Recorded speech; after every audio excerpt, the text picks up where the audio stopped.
Good morning, everyone, and a warm welcome to this Food Indaba session, which is a public conversation on the state of the city and the high-level panel of experts food systems report. My name is Nobukanya Mncwebe. I'm a researcher at the African Centre for City, and I'm joined on this panel by colleagues Gareth Haysom, also from the African Centre for City, Riranzu Mativate from the Food Trust, and Ali Polka, also from the African Centre for Cities. It's a warm welcome to those of you online. We'd just like to note that your participation in this session, which is being recorded, is consent to the recording. We're also joined on screen by our colleague Paul Opio, who is based in Kenya. And I will open to our panel and just give them an opportunity to introduce themselves briefly, to tell us who they are, what their interest in this food systems work is, and to mention briefly what they will be sharing with us today. So I'll hand over to you, Gareth. Well, greetings, everyone. As Kanye said, my name is Gareth Haysom. I work in the Urban Food Research Cluster at the African Centre for Cities. And our work primarily tries to understand how African cities are changing and we use food as a lens to try to understand that. I'm going to talk briefly to a global report that a colleague of ours kind of led with a number of brilliant authors from around the world. And then I'll also reflect on the wider AfriFood Links project and this reports that covered 15 of the cities from that project. Over to you, Ali. Thanks, Kanya.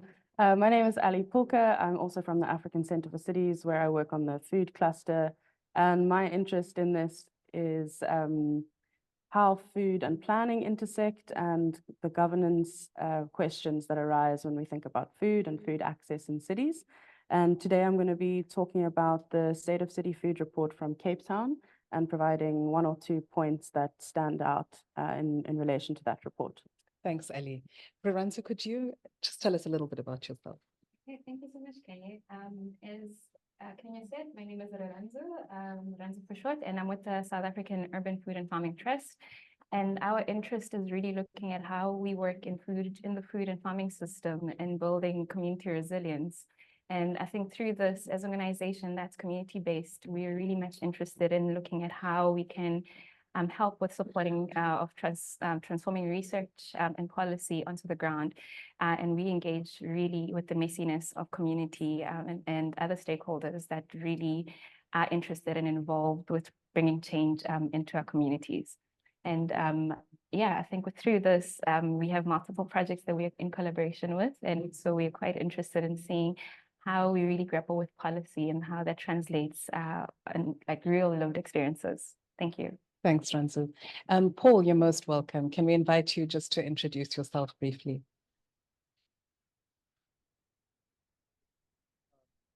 Paul Opio. I'm a food systems researcher based in Kisumu, Kenya. Currently, I work as a city researcher for the AfriFood Links project in Kisumu. I'll be giving you some highlights on some highlights of the State of the City Food System report that we just produced recently, and just also some general highlights about the food system. Thank you. Thank you, Paul. So this morning, we're really not proposing to provide definitive answers. There isn't enough time to do that, but there are a set of provocations and questions that we would like our panelists to tackle. And the session, you will have heard the project AfriFood Links, which is supporting the production of these State of City reports. And the project really seeks to answer what we want for African food systems. And so this morning, we'll just be touching on key themes and key highlights. And I'll hand over to Gareth to get us started just by talking us through the experts report before we look into the State of City report. Thanks, Kanya. So what is really interesting is that the globe really became predominantly urban around 2007. And there's been a lag of global governance organizations like the United Nations and elsewhere in terms of responding to this transition. But now, this year, just recently, a month ago, the high-level panel of experts under the Committee on World Food Security published this really interesting report called Strengthening Urban and Peri-Urban Food Systems to Achieve Food Security and Nutrition in the Context of Urbanization and Rural Transformation. So a lot of words, but why this is important is on two levels. One is that largely United Nations bodies speak at a national level. The different countries speak to each other and have representation at United Nations. But the Committee on World Food Security is a really interesting structure. It was established way back in 1974. It has gone through different sort of revisions, particularly in 2009. And what it does is it creates this multi-stakeholder interface between various different interest groups in society and the United Nations bodies, particularly the World Food Programme and the Food and Agriculture Organization. And one of the key tasks is to try and activate and engage and stimulate policy. And so they do this through this high level of panel of experts who produce these really rigorous scientific reports. And these reports then get debated and engaged by this broader stakeholder group. So this is a really interesting report, is that because it's embedded in a whole set of stakeholder processes, it's gone through a rigorous review process. Many people, there was an online opportunity for comments, etc. And what is really interesting in this report, and the kind of headline point in this report, is that they highlight that whilst we might understand food security sits in rural areas and it's about producing more food, what the high-level panel of experts report has highlighted is that over 3/4 of the world food insecure live in urban and peri-urban areas. So out of this, 2.2 billion people who are classed as food insecure, who experience moderate to severe food insecurity, 1.7 billion of those live in urban and peri-urban areas. And our current policy architectures, our current ways of engaging, largely ignore cities. So one of the key points that emerge from this is that the kind of national food security policies that we face and that we use and are applied across how we engage this are ill-suited to engage this largely urban world, and particularly largely urban Africa. And so local governments are key drivers in engaging food security, not necessarily through ministries of food, because one of the other key points is that they articulate how food insecurity of these urban and peri-urban areas are shaped by economic, political, spatial, social processes within and beyond the cities. So these structures that multiple levels of governance are engaged in food security, and how government engages at this multi-level governance area is a significant question. But the challenges faced in urban areas are quite different. There are some similar challenges, but are quite different to what happens in rural areas. And so in urban areas, food insecurity is driven by time poverty. It's dictated by lack of infrastructure. If one just thinks of load shedding or poor energy access, people are making decisions around what food they're going to prepare based on energy, not necessarily on the price of the food. Price is always important. And in African cities, there's often a lot of food available. It's just that the decisions around what food you're going to cook, how you're going to cook it, how you're going to store it, all of those are influenced by things other than just food. And so cities here have this key role to play in that area, but also that citizens make decisions around food, and food is available in cities, not only because the city can produce enough food. That food is coming to those cities from various different sources, globally, locally, territorially, etc. And whilst we might aspire to a more localized food system, these diverse sources of food, as some of the reports have highlighted, which Ali and others will speak to later, this diversity of supply builds resilience. So you're not kind of putting all your proverbial eggs in one basket, to use an overused food metaphor, but you are actually making sure that you have this variety of options. At the same time, households make those same choices. And so this diversity is essential for kind of resilient strategies. So how do governments support that diversity? So one of the reports, one of the key points in the report is saying that one needs to understand the diversity of food access, from formal to informal, from local to regional, from economic opportunities that are unlocked to social processes and welfare processes. All of these need support in what they do. And what that then means is that context is so important. So what might happen in Kisumu is quite different to what might happen in Kisumu, but equally as different to what happens in one of the other cities like Tunis or Ouagadougou at the moment, or Bukavu, which is really in the midst of kind of dealing with a refugee crisis. All of these contexts are really different. And so for us, the question and what the report highlights is that it's really important to understand the contextual drivers of food security. And this is why, and the challenges and how the urban systems connect to their food systems. And so this was really the task of the State of City Food System reports, that we asked that these various different cities start trying to understand their contextual realities. And so it was really wonderful that this high-level panel of experts report came out, because in some ways, the African cities, part of this network, are ahead of the curve. They are trying to understand and grapple with these highlights from the other high-level panel of experts report, and they're trying to understand what those might all mean. Thank you so much for that, Gareth.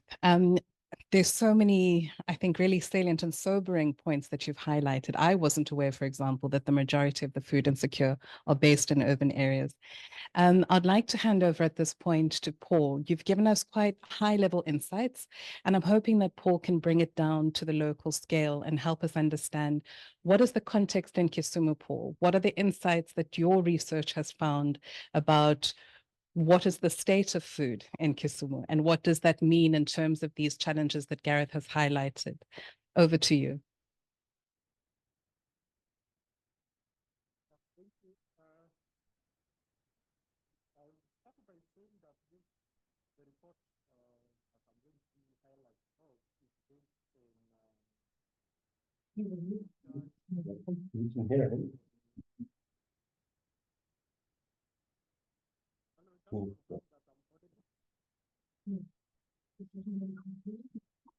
Paul, the sound on your side is a little bit compromised. Are you able to raise your volume? We can hear you, but very faintly. Okay, I hope it's set now. Okay. So I was saying the report is based on literature, official reports, and the lived experience of the authors who are residents of this area that have been involved in research in this field for quite some time. Just as a background, I would wish to give some introductory information about Kisumu for the sake of our audience. Kisumu is actually the third largest city in Kenya, based on the shores of Lake Victoria, and it is the headquarters of one of the devolved units of government. Kenya has 37 devolved Paul, units. I'm so sorry to disrupt you. The technical team on this side has asked if you could just raise your volume, but while you do that, we're going to ask Ali to share the insights from the State of City report on Cape Town, and then we'll return to you. Is that okay? That's okay. So we'll alert you once Ali is done. Thank you, Paul. Over to you, Ali. Thanks, Fania, and thanks, Gareth, for the introduction and setting the scene. So for those of you who haven't read the State of City Food Report, and for those of you who have rather, you may have noticed that it's quite a lengthy document. And that's not just for the sake of it being lengthy, just because we wanted to include a lot of information. It's rather that the report was able to build on a significant amount of work that's taken place in Cape Town in the food space over the past 15 years. And this has been significant in that it's enabled food to be placed on the urban agenda in Cape Town. And so people such as Professor Jane Battersby, Tamsin Farragher, and Gareth Haysom, who's on the panel with us today, they've been instrumental in enabling us to have these types of conversations about food in Cape Town and to have events like we're having today. But this isn't limited to conversations, but also to policy shifts and actions. So for example, in Cape Town, which comes through in the report, is that we have seen that food has been included in significant documents such as the Metropolitan Spatial Development Framework in Cape Town, as well as the Integrated Development Plan, the IDP. And these are shifts that we really shouldn't take for granted. And so that's why you might find this report will one day be a useful table weight. But that's not just because we wanted to keep it long, but because we were privileged to have this amount of historical information to be able to build on. This report also spans multiple city functions to fully understand the way in which the urban system impacts the food system and vice versa. So it's well known amongst food researchers, or foodies as we don't particularly like to call ourselves, yet somehow we still do, that food is embedded in the urban system, but also that the urban system is embedded in the food system. So what that means is that food interacts with each level of the urban, meaning infrastructure, health, environmental management, resilience, and spatial planning, for example. So this report has tried to reflect this by including each of these systems within the report to fully understand how food intersects with these different systems. So in the interest of time for today, I'd just like to reflect on one or two things from the report. Firstly, Cape Town's food and nutrition status.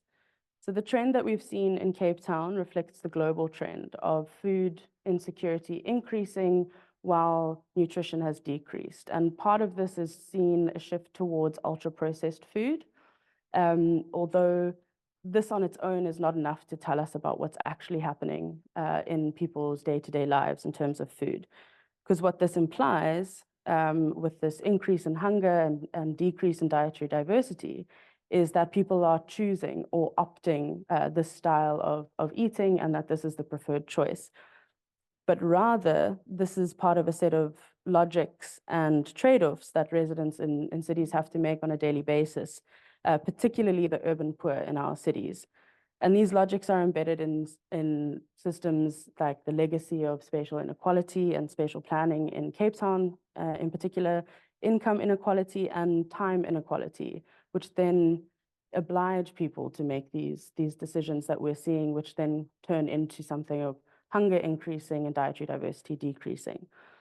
And in Cape Town, we can see this example based on the way that Cape Town is still planned or remains spatially segregated in terms of the urban poor remaining on the periphery of the city, while access to food may be easier if people had better access to or lived closer to where they worked, for example. So people have long public transport commutes, which then results in a time poverty and again forces people to make these nutrition decisions. So simply saying that 40% of households are significantly food insecure, or that 43% of households in Cape Town are undernourished, does not paint the full picture. So in this report, we've tried to unpack that and take this systems approach. And so to come back to what I started about how the food system is embedded in the urban system, we need to look at the ways in which these systems interact with the food system to result in these figures as well, so that we don't place the onus of alleviating food insecurity on the urban poor and add yet another burden to that load. So for example, we know that based on the Cape Town report and also others as part of the AfriFood Links project, that urban farming, for example, is not something that's going to feed a city in its entirety, yet this is still a very popular policy choice. So how do we shift the narrative to make sure that we are fully engaging with the causes of the trends that we're seeing? And then perhaps to end on a slightly more positive note, what can be done and what is being done and how do we move forward?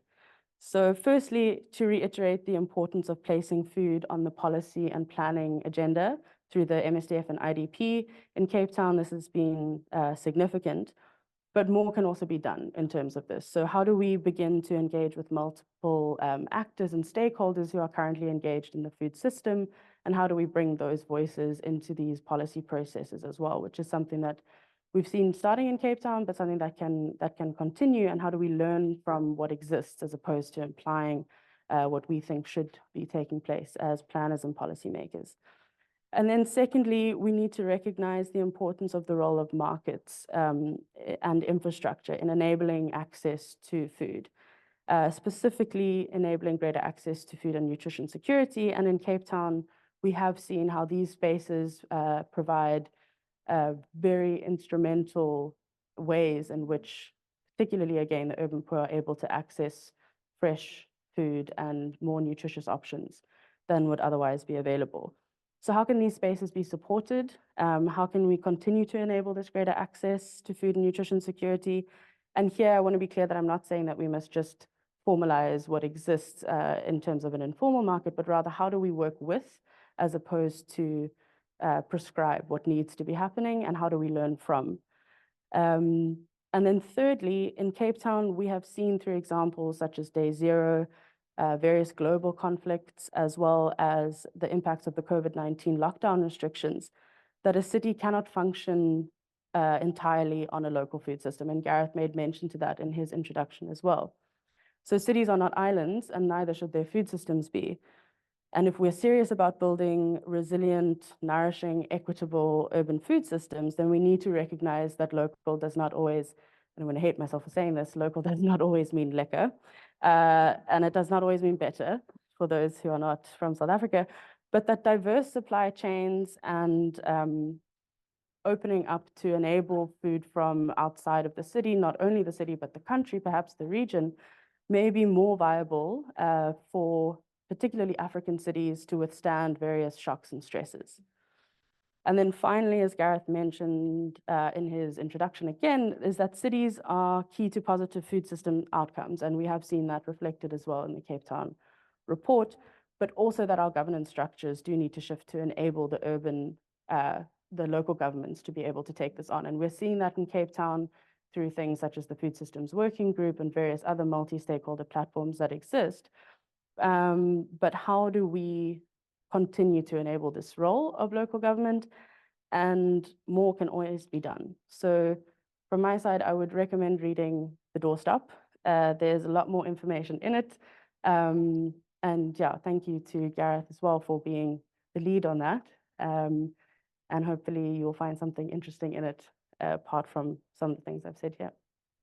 Thank you so much, Ellie, and thank you for giving us such a concise insight into the state of food in Cape Town. I think the takeaway is definitely that interrelationship between the urban and the food system, and also that need, as you were saying, for a multi-stakeholder approach to basically learn from the actors at the informal level who are getting things right and to feed that back into policy.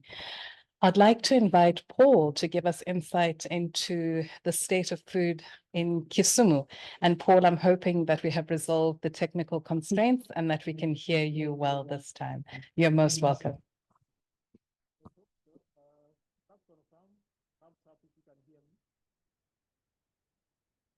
Paul, I've been encouraged to ask you just to check your plug where your earphones are plugged in.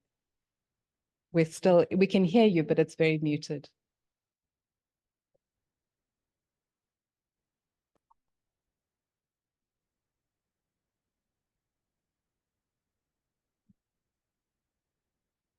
Hello. Yes, wonderful. We can hear you very well, loud and clear. Loud and clear. You're most welcome, Paul.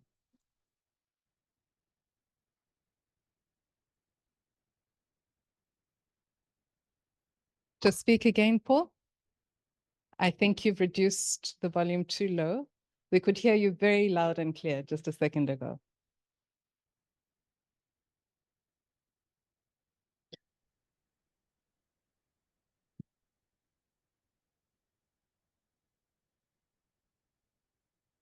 Can you hear us?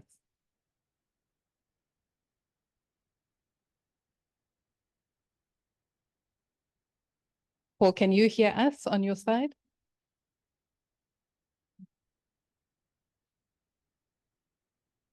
We have tech gremlins that are just frustrating our efforts.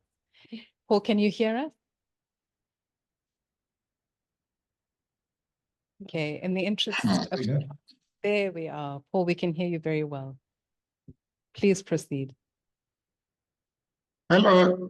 Sorry for that. Can you hear me now? Yes, very well. Thank you. Good. Sorry for that technical hitch. Yeah, so I just wanted to take a few minutes to give you highlights of the State of City Food System Report for Kisumu, done under the Afri-Food Links project. As I said, this report is based on our lived experience in the city. I've been working here as a researcher for over 15 years, and also based on literature and official reports. Now, just as a way of background, Kisumu is in Western Kenya. It is at the shores of Lake Victoria, the third largest city in Kenya, with slightly over 500,000 residents. Of note is that a majority of these residents live in informal settlements that form a ring around the original planned city. Youth unemployment levels are very high. Actually, about the population is generally youthful. 64% of the population are 34 years old and below. And this is the population that is largely challenged by unemployment. Now, in terms of governance, in 2010, Kenya adopted a new constitution that changed the forms of local government. And I think it's important to note this because of the impact of that on the governance of the food system. We have 47 county governments, and Kisumu is unique because in Kenya, it is the only city that is within a county. So, and the city does not have a food mandate. Actually, wherever there are any discussions about issues to do with the food, they are normally referred to the Department of Agriculture that is at the county level. And so some of the urban issues get lost in there. The city is managed by a city board, but the city board is under the executive in charge of lands and urban development, which is at the county level. So those are some of the governance issues that will play when we start discussing the food system of the city. Now, I think there are similarities. For example, Ali was talking about the nexus between the food system and other urban systems, which is also a reality, and our experience in Kisumu has revealed as such, plus what we've done in the previous studies. So the activities of the food system, from the inputs, production, distribution, and even retail and consumption, are related to the other urban systems. For example, the choice of, as Gareth said, the choice of what to eat in some of the informal settlements here are driven by, one, the scarcity for time, because they have to go and look for casual jobs. Related to those choices are determined by energy, access to water, and that kind of things. Because some, for example, buy food, ready food from the streets other than cooking at home simply because they don't have water at home. That's just an example. So that interrelationship is real, and it affects the choices people make. The poverty levels are high, and so, but apart from just incomes that determine what people eat, there are also other access issues that are not necessarily related to incomes. For example, the location of the markets, and like in the recent past, there has been, like the last 7 years, attempts by the city authorities to clean up the city. And so informal traders have been removed from the city, there have been, food vendors have been removed. And so what we have now, according to some of the residents, is a very clean but hungry city. So those relationships are important to understand. So the issues of governance are key. As I said, the relationship between the county, the city, and even the national government, leading to conflicting policies. For example, food vendors have to get so many licenses from the authorities to be able to trade. And so that drives informality, which is actually, I can say, is the main game in town. So there are high levels of nutritional challenges. For example, in a previous study we did together with Garrett and the other partners, we realized that 86% of the sampled households had household diversity score of 6 and less. which implies nutritional challenges. And then there is this increasing consumption of unhealthy processed foods, of course, driven by some of the inadequacies in urban infrastructure and services. For example, people do not have access to electricity, people do not have access to food storage facilities, and even in the markets, the levels of food loss, particularly of fruits and vegetables, are increasing and are high because of the lack of such facilities. Now, what have we learned and what can we do going forward? One thing that we've realized is that navigating local politics is a challenge, and it is not easy. It requires a lot of patience, particularly in this city, which is within a county and where the policies have always been biased towards production. So even when we talk about urban food systems and how to transform them, when we talk to some of the policymakers in the departments of agriculture, then they just imagine urban agriculture, which we've realized, of course, cannot feed the 500,000 residents. The relationship between the city and the peri-urban areas, and given that some of the food or most of the food consumed in this city is actually not produced even within the county. It comes from some other counties in Kenya, some over 200 kilometers away, and there are even imports coming from as far as in the recent past, we had fish imported from China into Kisumu. We have fruits coming from Egypt into Kisumu. So you can find fruits from oranges from Egypt on the streets of Kisumu being hawked by informal traders. So that's how complicated the system is, and therefore we need to look at it holistically. In terms of our attempts to lobby policy, I think one aspect that has worked, and I think is one thing we continue to advocate for, is knowledge co-production. Wherever we involve the policymakers in our research activities, both from government and even influential non-governmental organizations and even resident associations, then the recommendations that come up are somehow listened to. For example, in the current integrated urban land use development plan, food has been considered as central. And so in the implementation of that plan, of course, there are still challenges, but we continue to push for consideration of the food system.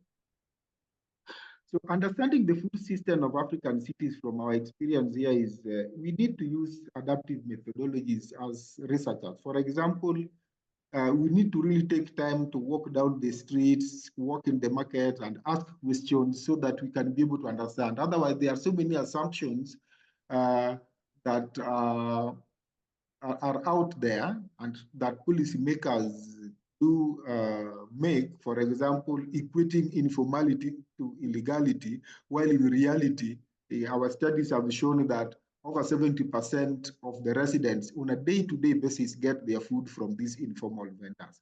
So we need to really walk down the streets, ask questions so that we can be able to understand the system. And when we share this or we engage in knowledge co-production, with the policymakers and influential non-governmental and community-based organizations, then we can be able to make some impact. I think I'll stop there for now. Thank you.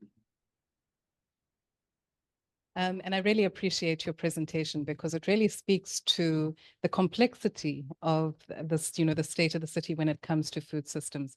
And I think my takeaways from your presentation is definitely the need for holistic solutions, which basically means they need to be both bottom up as well as top down. But I think that multi-stakeholder co-production, as you said, really is the one way that we're going to start to unravel the systems which are complicated. And so you've pointed out that it's not just about food production, it's about distribution, it's about health and safety, it's about the infrastructure, the storage.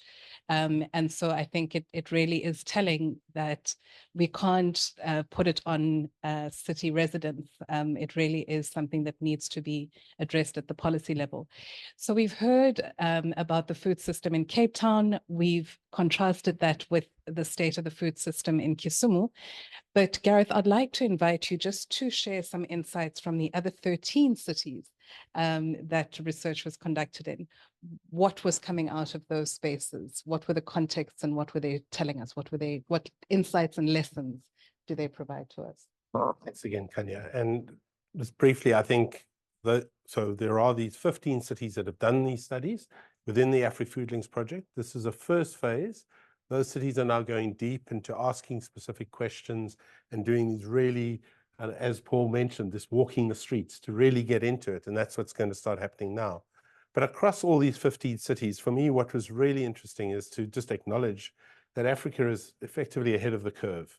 We are trying to understand our food systems and trying to engage what this high-level panel of experts have done. So this is really wonderful. And this is African researchers doing work in their own cities. As Ali mentioned, and as Paul also mentioned, the markets are key. Across all these cities, different forms of markets, from the grain exchange in Tunis to informal markets in Kisumu, Jubilee Market, et cetera, to wholesale markets elsewhere. They have these different typologies, but they're essential. The central role of infrastructure came across all these reports.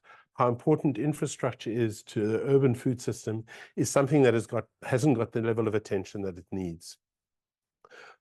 Ali made mention of sort of this constrained food access despite food being in the cities, where hunger is increasing, but the diversity of the food system is reducing. And so this real challenge, and this is arguably leading to a number of other negative food system outcomes. For me, what is really interesting is that all the cities have histories. Their food has history, and this food history, some of them in places like Tunis, go back to times when most of Europe was still living in the Dark Ages. So, you know, Africans' food systems have been robust. The Sahelian cattle route where people traded along from Nami to Tamale in Ghana, across with linked to faith-based kind of pilgrimages to Mecca, etc., where these rich food systems were evident, and how we valorize those systems again and re-engage them. How Tunis, as I said, you know, where Julius Caesar and Augustus were using the areas around Tunis as sites of kind of harvest, etc., etc. But like Kisumu, where it was a place of trade, and colonial authorities recognized this, and therefore the city was kind of started in that place. So this history of the city is really important. If you just walk around Cape Town, you'll see streets like Mill Street or Market Street, etc. These were all sites where original food and things took place.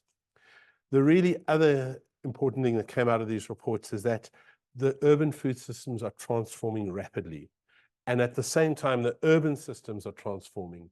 And so these two rapid changes are taking place, and policy actors are ill-equipped, as are researchers and others, to understand this.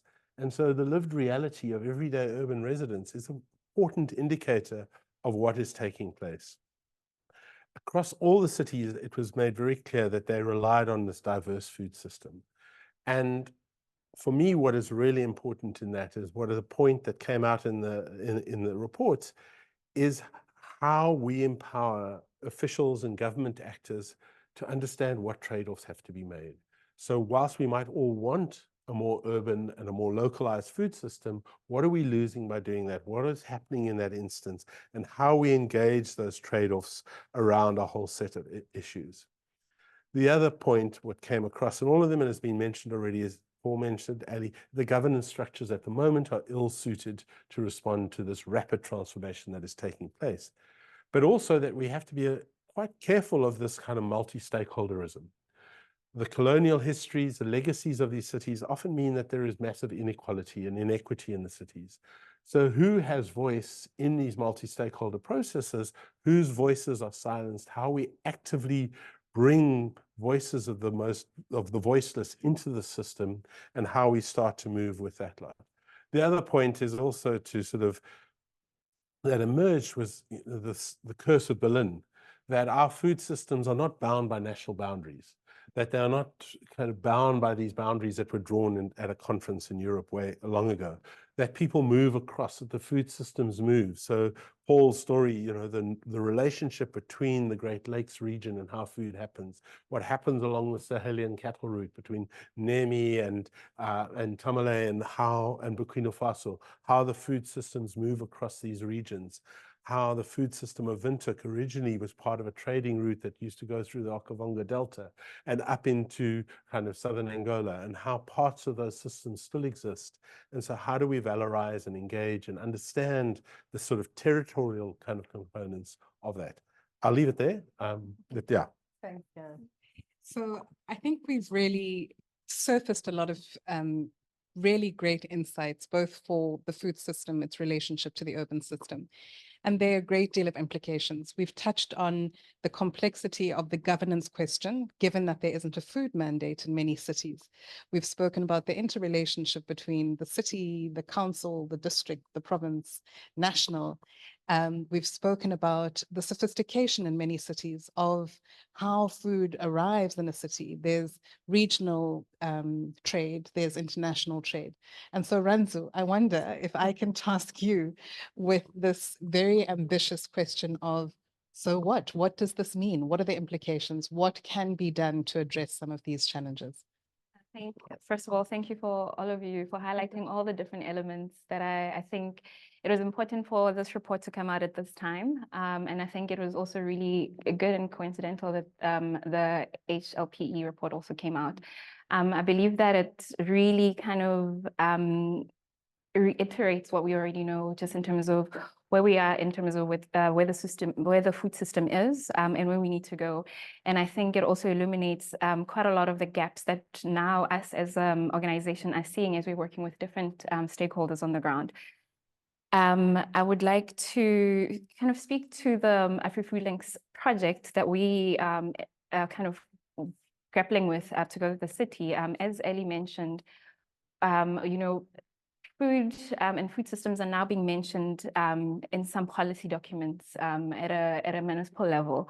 But then what does that really mean when it translates to action by city departments, given that we also know that there is no mandated department that actually speaks specifically to food systems? And so with our work, we are engaged in two specific communities or areas rather, one being Langa and the other being the Belleville CBD or Central Business District, where there is quite a lot of public transit and commute that happens.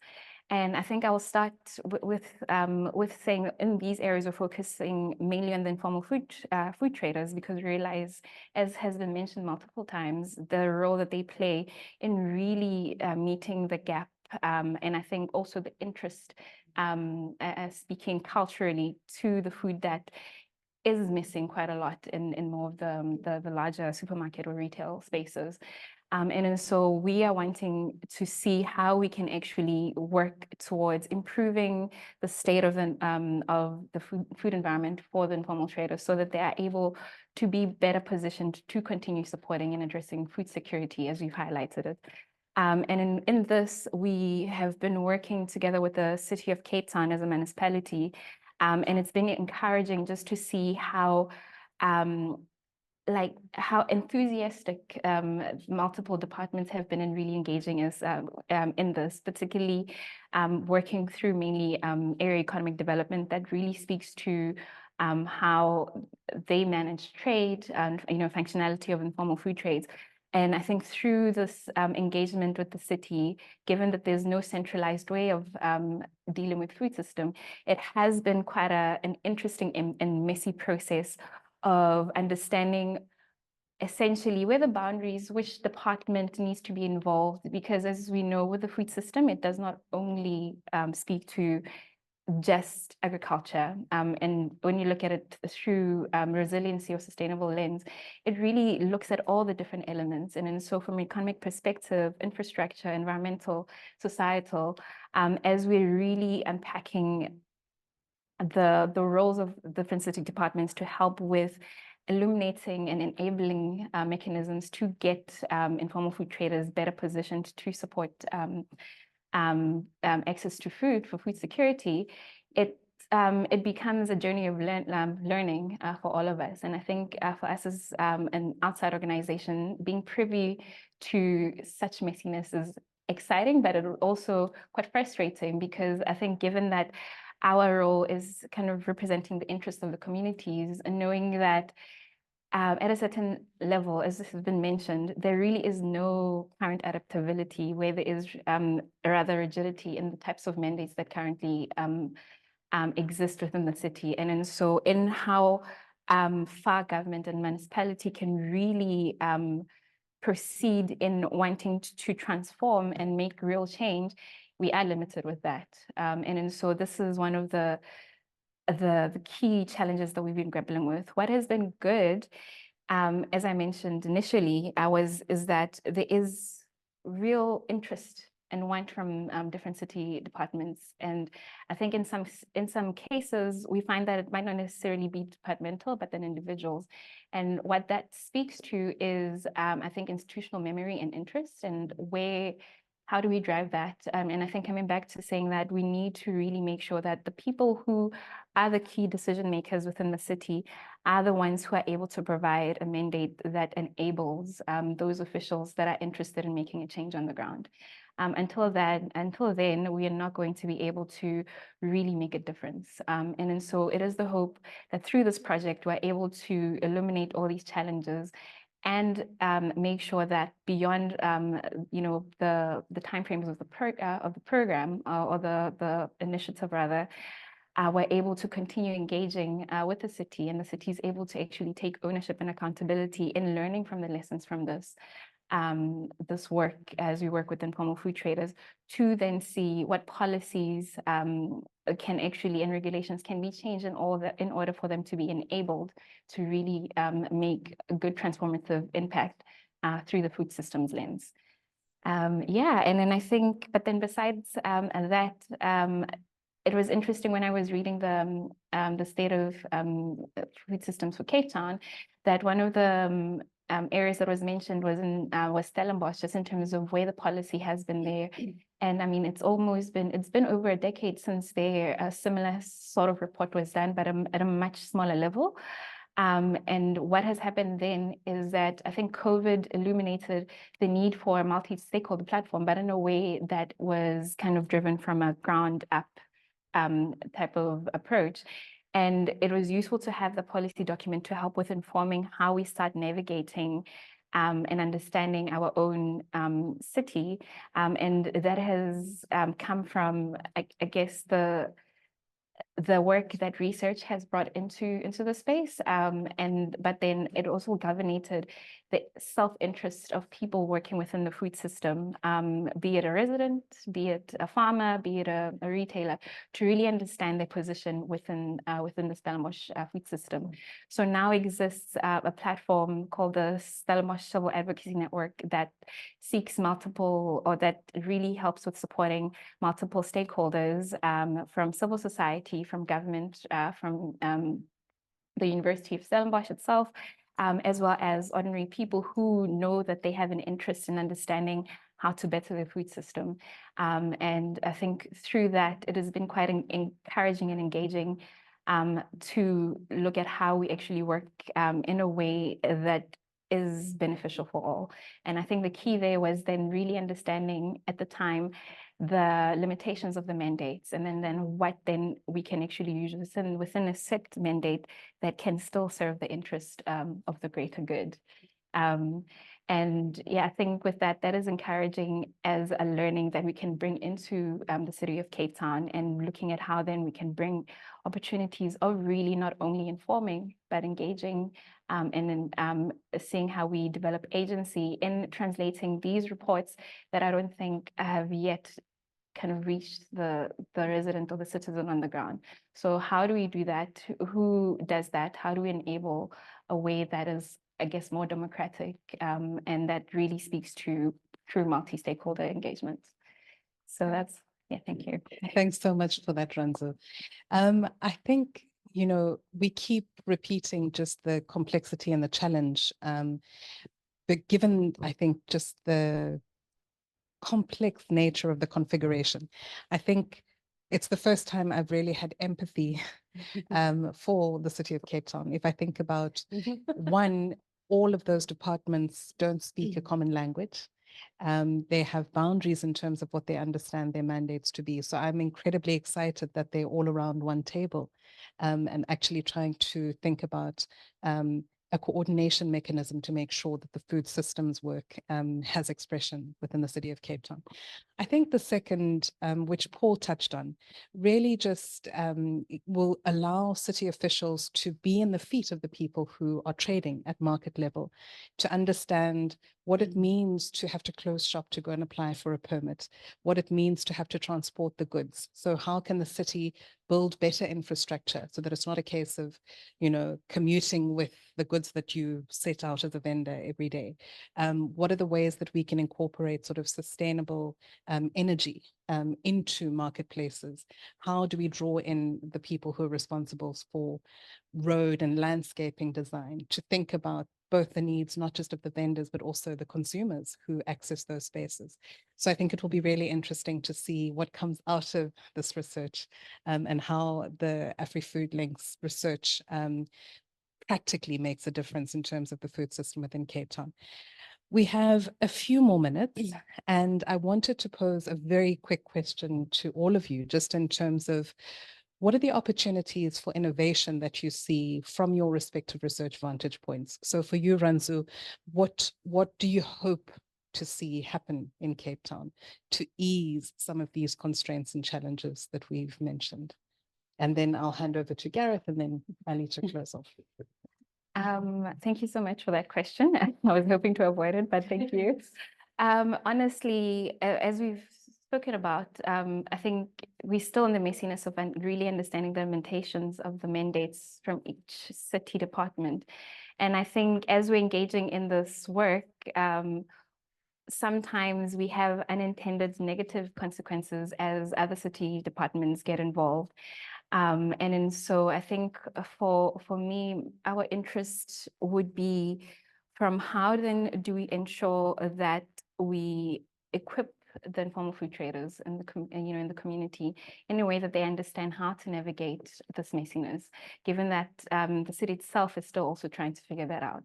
And so I'm really hoping that the outcome of this is having an enabling platform or system where there's better understanding in, I guess, civic engagement and engagement around policy that really then at a community level, the resident will understand how it impacts them directly, and then how then they can engage meaningfully and positively with the city, knowing that certain things and compliance regulations can be a force of limitation for them. And so we're really hoping that with the learnings that we get from here, we're able to take that and really inform and engage with communities so that they are better positioned to really hold the agency within their hands. Because it's something that I've realized that through how we work from a government perspective, as well from a research perspective, that we're not necessarily doing enough to make sure that communities are actually taken along on this journey, and then they are taken as true partners to this type of transformation. Thanks for that, Ranzu. Yeah. So I think for me that there's two slightly different. One is policy innovation. I really think we need to really jettison this idea of the kind of city and how it's governed within its silos, etc., and how policy can innovate. Most of the cities that people are going to live in by the turn of the next century in Africa haven't been built yet. These cities are being built while we're flying them. And where those cities might be the secondary cities, etc. So does that not give us this really interesting opportunity to think fundamentally differently of how these spaces are governed? We don't have 20% of people living in cities and 80% in rural areas anymore. That whole thing is flipped completely. So we need policy innovation, but at the same time, we need fiscal policy innovation. So the cities don't just need to have the rules and the rule books, they also need the resourcing to be able to unlock that. And that means national governments and others are going to have to give up a lot more than what they might have now. And that's going to be a messy, gritty fight. I think the other innovation is that what we found in Cape Town, Paul mentioned informality, the main game in town, across all the cities is informality is the kind of engine of innovation at the moment, but it's being constrained by colonial and oppressive policies that do not allow it to unlock.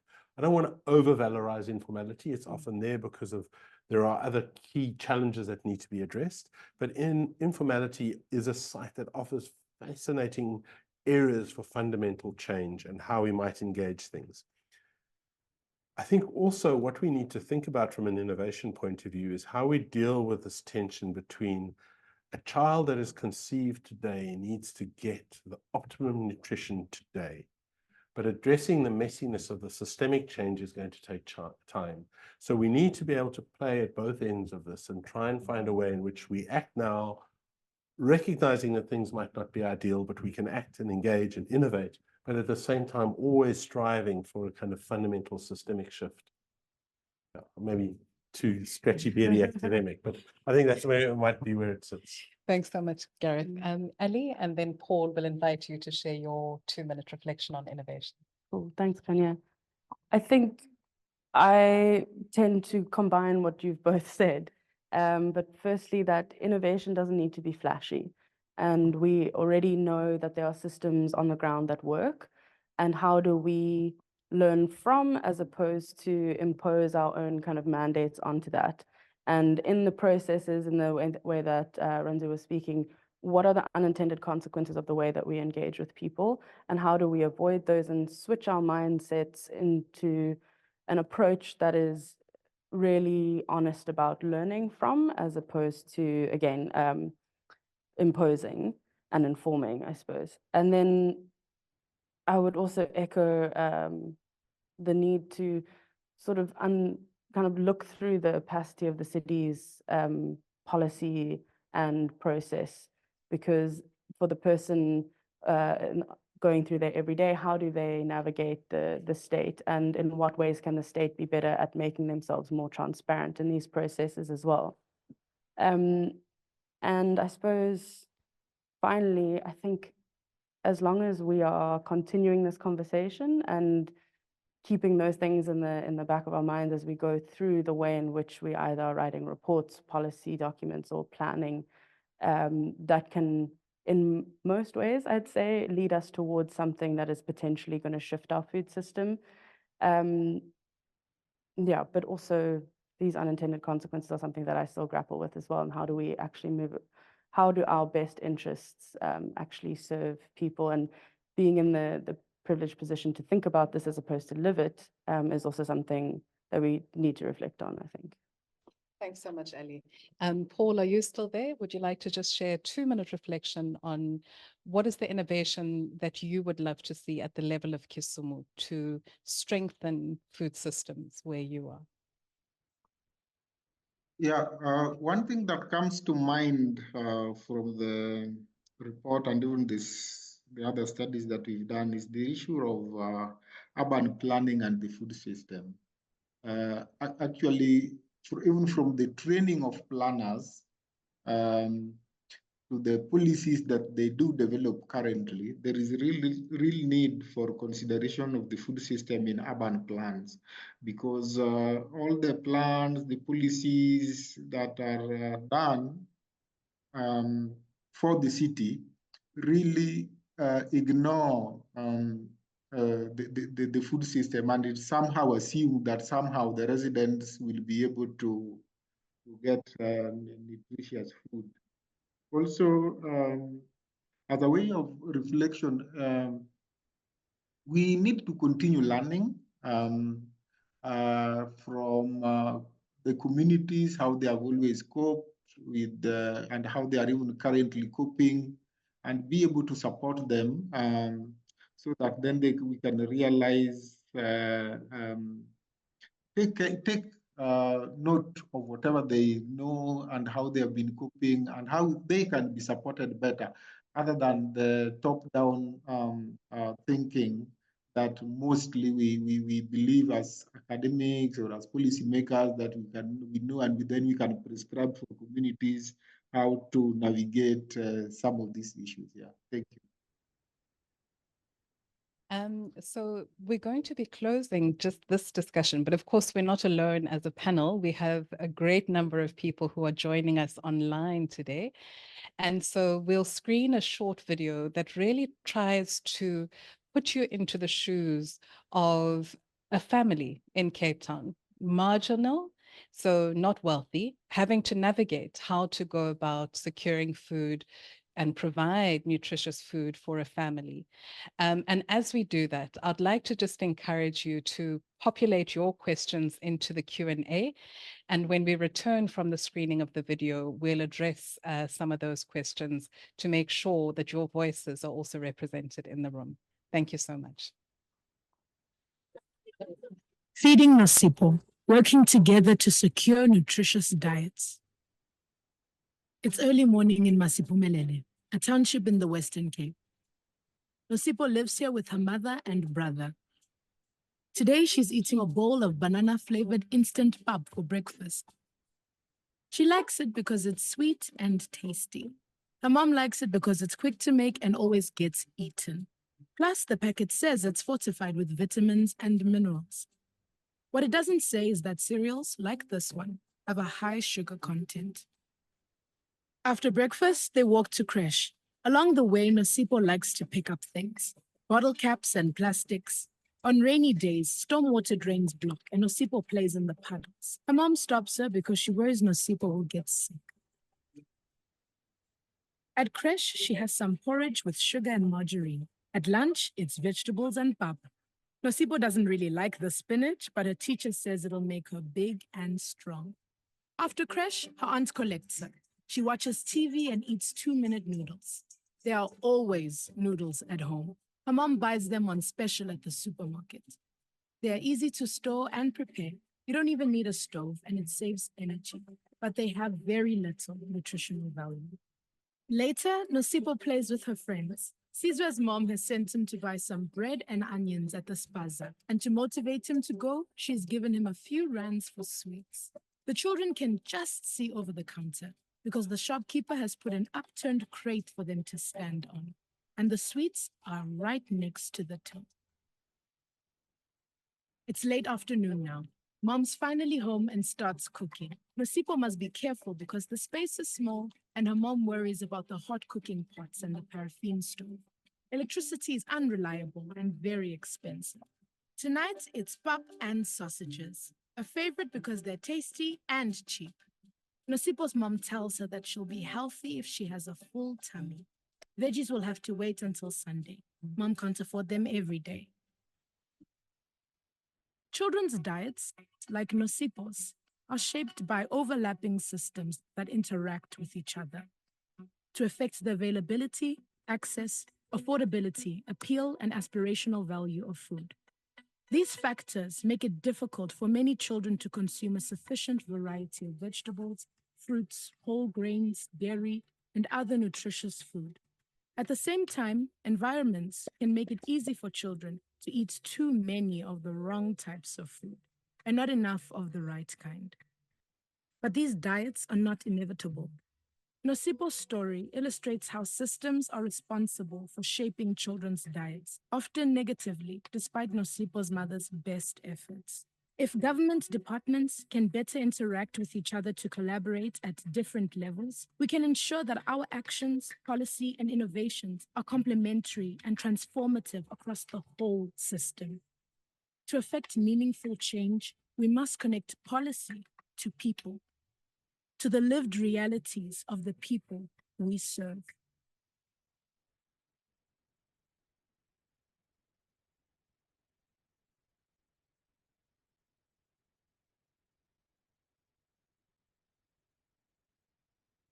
Welcome back.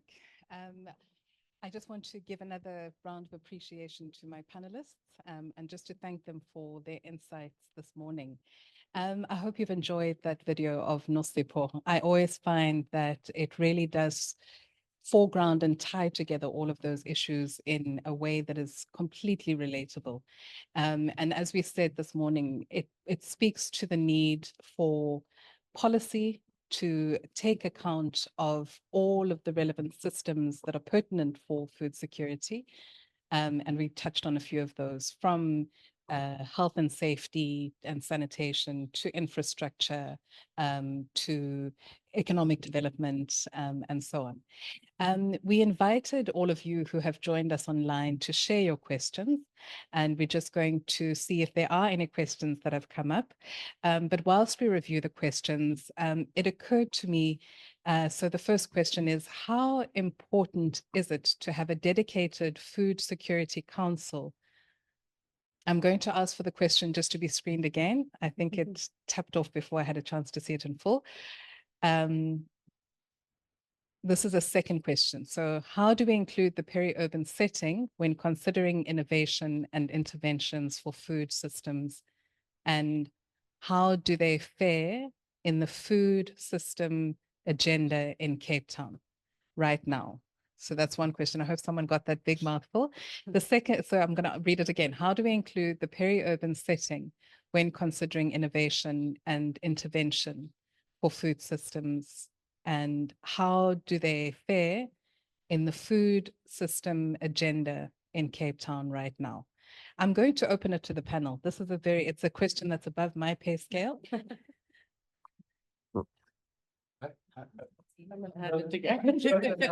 So, Ellie, you worked, the planning, but I think the really interesting question is to go to this kind of historicization of this. I think the absence of a mandate to actively engage food in any way other than projects in Cape Town has meant that the peri-urban has not been seen as in the same way as as we might have articulated in the report and we might have framed it here. The peri-urban has been seen as an area for potential urban expansion, and its kind of contribution to the food system has been seen as, well, if provincial or national government don't argue strong enough for that to be retained, our job in the city is to look at something else, not necessarily the food and the interactions between that food system. And as a result, we've had quite significant contestations over peri-urban areas, the Philippi horticultural area being one, other areas where we've seen large-scale property development being planned and sort of this erosion of the peri-urban areas. So I think what was particularly interesting in Cape Town is how the food argument seemed to hold less merit originally. And when the drought hit, suddenly they recognized the importance for rainwater capture, this kind of contribution that these areas made to the food system. So I think that there are a few points to be made in this, is that how do we think of the food system not just as food, but how it connects to a whole set of other services that it provides, the peri-urban areas provide the city, from a point of view of cultural spaces for engagement, for initiation, etc., as we might have seen elsewhere, how we see these areas as places for rainwater recharge and aquifer recharge. How do we see them as areas of kind of reducing heat island effects, etc., etc.? So they become important areas, and we as foodies need to make those debates.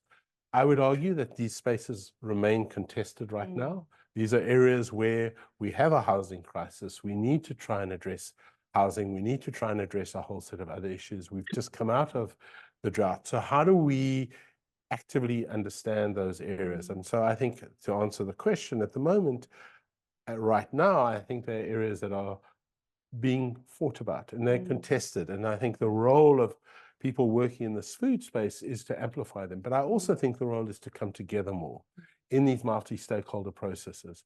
I think when arguments for and against are pulled against one another and different views for are kind of fractured, the coherence of arguments gets undermined. And how do we build a coherent argument of that, I think, is the challenge. I haven't done the question complete justice, but I think, yeah, it's one part of the answer built on some of the earlier experiences in this space.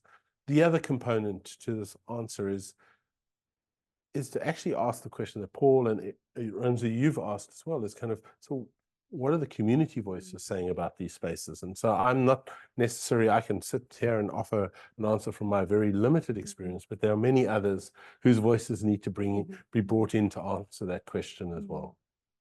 Thanks for that, Gareth. So I don't see another question on the screen, and I'm going to be provocative. We've been quite ambitious, I think, in the scope of what we've attempted to do through the AfriFood Links project. And we're still sort of relatively sort of early on, but I wonder what assumptions you made coming into the project and what has been challenged and what you've changed in terms of your perspective. So should I start? So I think, yeah, for Foodlinks this has been quite a learning curve just in terms of what a multi-stakeholder type of kind of research project kind of aspires to be.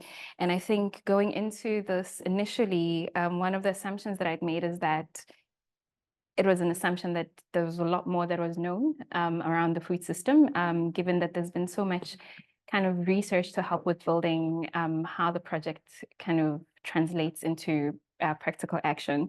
And then I think with that, what I know now is that engaging in the messiness of actually finding out how to really action, some of the work that we're trying to action is important. And so for the length of the project itself, given that it's not through a long time frame, I think overall it speaks to how we do these types of projects. Given that the funding cycles are not long enough, how do we make sure that that aligns well with knowing that we need to do more meaningful engagement, really sit in the messiness and unpacking that before we really action anything. And I think that's been one of the kind of the key learnings from this. And yeah, if we do anything differently, I hope it's that. Thanks, Ranzo. A question has come in, so I am going to just read it. And it's a really pertinent one, which asks, equipping and understanding informal food trade, given the significant contribution that informal food traders make to offsetting food insecurity, what are the problems that informal traders have identified, and what are the solutions that they wish to see? I'm not sure if Paul wants to speak first or if I should. Sure. Let's invite Paul to join us. Paul, what is in your walking the streets and talking to informal food traders in Kisumu, what were some of the challenges that they flagged to you, and what were some of the solutions perhaps that they proposed?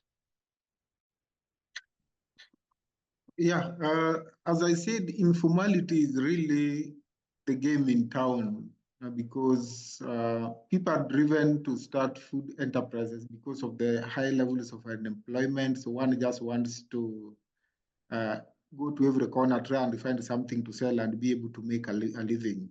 So some of the challenges are that one, the conflict with the city authorities on every other day. Today, they are able to find space to trade. Tomorrow, they are told to move. The other issue is the issues of compliance. For example, the food safety regulations, because of the temporal nature of the spaces they occupy, they are simply unable to comply. So this hide and seek with the authorities is persistent. But of course, because they are also small scale traders and a majority of them are actually women, there are those challenges that they have to they have maybe household and child household chores, and then they also have the young children to take care of as they do their trade. So the kind of support that maybe as we talk to them, what they need is to be recognized as and be facilitated to be able to do their trade in a manner that they don't have to close down wherever they see city authorities. Recently, we've been in conversations, for example, with the public health department, so that they can be seen to be going to the informal markets to assist people to comply other than going there to arrest them. Yeah. So it is important that we recognize the important role they play in facilitating access to food in the city and be able to support them. Some of them have even issues with the financing of their business enterprises. And imagine at the end of the day, they are required to have several licenses, or if they are not able to do, they pay daily vending fees. So you pay daily vending fees for today, and then the next day you are told you can't trade in the same place, and that's where your customers have known they are going to find you. It's a real challenge, and we hope that the authorities will be able to lessen so that we don't continue having a very clean but hungry city, as it is called currently. I just saw a comment in the Q&A that popped up briefly, making reference to a dedicated food security council. Is it possible for the more expansive question to be put forward, just so that we understand the question that was posed? So a question relating to a dedicated food security council. Whilst we wait on that question, I think I'm really left with the ambitious scope of this collaboration, which is basically traversing the entire continent. We have spoken, and in previous research that we have conducted at the African Center for City, we have double tapped on what Paul just mentioned, which is the need to formally recognize, acknowledge, and value the contribution that is made by informal traders within urban spaces. As Gareth said, in terms of the statistics, we're moving towards a situation where Africa's cities is the space that is disproportionately housing this burgeoning youth population. Employment, formal employment is not available. Opportunities are limited. Policy reforms are lagging the reality that is found in those spaces. And so when we start to think about what is on the horizon in terms of recommendations, we've heard a need to train, upskill, and equip those who are coming out of universities, the need for coordination mechanisms within localized governance structures, the need to ensure that community voices are heard and are inserting themselves. And so I just want to park that for closing reflections. But I see that our question is now up on the screen. And so I'm just going to read that quickly. So Cape Town is multicultural and a multinational city. How do we ensure that not only South Africans are included in policy and planning, and also have just access to food security measures? And that is a really important point, because we have spoken about the movement of peoples. So Cape Town is a multicultural and a multinational city. How do we ensure that it is not only South Africans who are included in policy and planning processes, and how do we ensure that all have just access to food security measures? And again, I'm going to leave it to our panel, but Ali, you haven't had an opportunity to weigh in. Throw me in the deep end in this one. I'm going to call on you.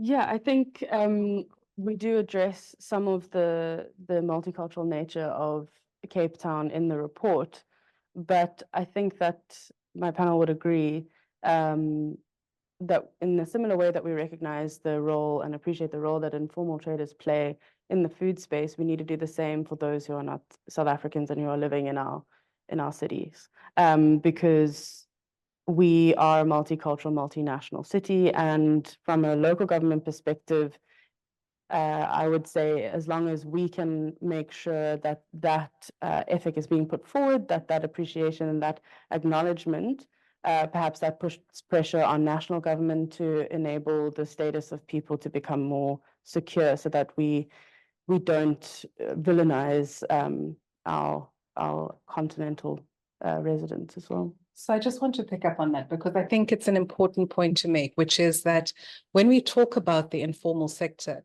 one of our collaborators at the African Center for Cities, who was speaking about the Nigerian context, said over 80% of Nigeria is informal. And the way he characterized it was that it should be understood as civic investment to compensate for the deficiencies of the state. And so similarly, I think there's a great deal of research that needs to go into understanding how our neighbors and fellow residents within the city of Cape Town are bringing in a great deal of nutritious and affordable food that is accessible to those who wouldn't otherwise be able to afford it. I know I'm very mindful of time, and so I am going to ask if we can just do a round of closing reflections. I'm deeply appreciative of your presence this morning, and also grateful to those who've joined us online. Thank you for those questions. I think they've really just opened and expanded our mind and reminded us not to forget those really important perspectives. Paul, I'm going to extend the invitation to you just to offer your closing reflections. What is it that you hope to get out of the AfriFood Links project more broadly in terms of concrete outcomes that you achieve in relation to the city of Kisumu?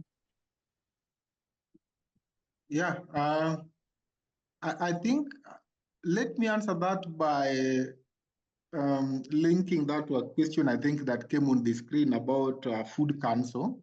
One of the things that we intend to achieve at the end of this is to have a Food Council for Kisumu that is fully operational. There have been previous attempts, there have been several multi-stakeholder platforms, but they have been more of driven by donor funding and donor funded projects. So as AfriFood Links, what we intend to do is to engage those stakeholders to see what are the weaknesses. Actually, we just recently concluded a capability assessment of the multi-stakeholder platform. So currently we have a Food Liaison Advisory Council in Kisumu.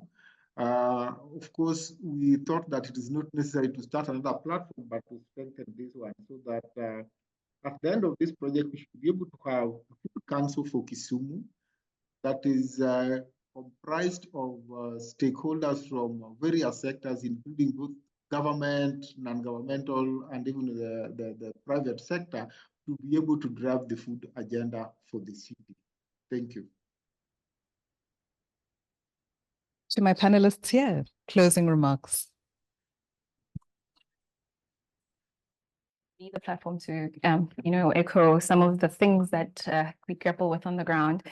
And I think from listening and learning from all the different panelists today, what I really would like as an outcome for this is first, how then do we translate these documents that we've now engaged in with our communities and informal food traders on the ground? Because I think it's very important to help with grounding them in context, because there is the willingness to change, but then it's not useful if it's only within a very narrow-minded scope.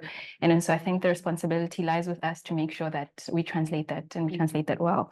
And at the same time, how do we also partner with the city so that they are able to move towards creating a more robust or transformative policy that hopefully ushers in the food security councils that are that are in dire need within Cape Town. So I'm looking forward to seeing what those outcomes could be. Thank you, Renzo. Gareth? So for me, my role is to, along with our colleagues from Kisumu, is to co-lead the knowledge work package.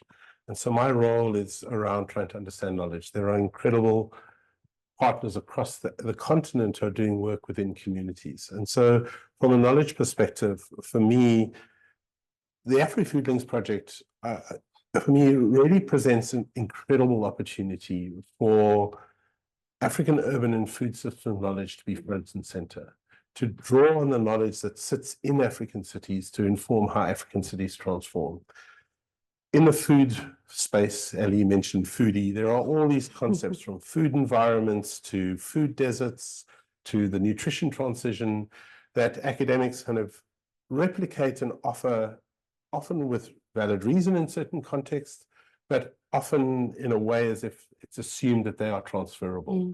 And I think we really need to push back at those assumptions. We need to say, how do those work in our context? And so for me, the hope is that we can really say to the rest of the world, this is how these things work. We will adopt what you say here because it has meaning. We will reject this here because it's not relevant. We will concretize and formulate our own understanding of what knowledge about Africa's urban food systems, and per Jane's wider report, the peri-urban and global systems, what that means. Because I think for me, food is this unique opportunity that the changes in the infrastructure that gets built in African cities in the next 10 to 20 years will determine Africa's global transition for the next 100 years. We will lock ourselves into path dependencies. So we have this very short moment to do it right, and doing it right and asking what's next, that's the tough question, sits in African cities. And it's for us to ask those questions, not for others to tell us what needs to happen. So for me, that's where we go from here. Thanks so much, Gareth. Ali, the floor is yours. Thanks. It's a tough act to follow again. I'm going to link it back to the question that you asked before of what's shifted. And firstly, to say that what Gareth mentioned about Africa being ahead of the curve in relation to what is needed in terms of urban food policies. And what I hope that AfriFood Links can do is recognize this and recognize that the practices and some of the policies that are coming out through our African city partners are ahead of the curve and can be learned from in different contexts as well, so that we're not adopting, as Gareth mentioned, just practices from different contexts, but also that perhaps through this project, we can remove some of the hubris that we have as planners, policymakers, academics, and rather learn from, again, as opposed to imposing. And I would like to see a shift in thinking about this assumption that engagement and engaging on the ground is an equal playing field. And so how do we actually reckon with us as a planner? How do I reckon with the planning system and the way that I've been trained as a planner to know that what I think is in someone's best interest is in fact not the case? And also to recognize that city officials might be speaking a completely different bureaucratic language. So how do we work through those conflicts that arise when dealing in this type of engagement? And hopefully we can come up with some sort of methodological approach to conducting similar research or similar projects, community-based initiatives in African cities that our northern friends can learn from for a change. Thank you so much. So I have the last word, and I'm grateful for that. I just want to commend the organizers of the Food Indaba. I think this is another example of how Africa really is ahead of the curve. This program has been so thoughtfully curated, and it really does speak to the complexity of this issue that we're seeking to address. The final points that I just want to sort of drop as pebbles are: one, this program has such a diverse representation because that really speaks to the urban fabric. There are those who are working as food entrepreneurs. There are those who are growers. There are those of us who are working on the research side. There are those who are on the policy side. There are those who are working on, the governance aspect, the city, various ministries across the city government side. And so I think what has come out of this morning's deliberation is really a need to shift, as we said, the education of those who are responsible for planning cities. African cities are under tremendous pressure, not just in terms of the demographic shift, but also in terms of the climate change impacts, in terms of the increased droughts and floodings that we're seeing increasingly. And that is invariably going to have an impact on what food is available, how it can move, how it can be stored, and how it can get into cities. We're also seeing African cities that are heavily subsidized by people who are not within the informal sector. The value, the contribution, the embodied and indigenous knowledge of those people needs to be valorized and recognized and drawn on. There needs to be the multi-stakeholder platforms, as we said, but we need to make sure that they are representative, that they are configured in ways that are not alienating to those who are not a part of academic speak or policy speak. And then we also need to basically start, as Gareth said, really becoming pragmatic about thinking in quite an aspirational way about the Africa that we want to see, but not one that is imposed, one that is here, and one that is working, as Ali said. Innovation doesn't need to be sexy or complicated. Africans are innovating all the time. And so on that note, I just want to say thank you to all those who joined us online, to my panelists as well, to the organizers of the Indaba. We are grateful for this platform. Thank you.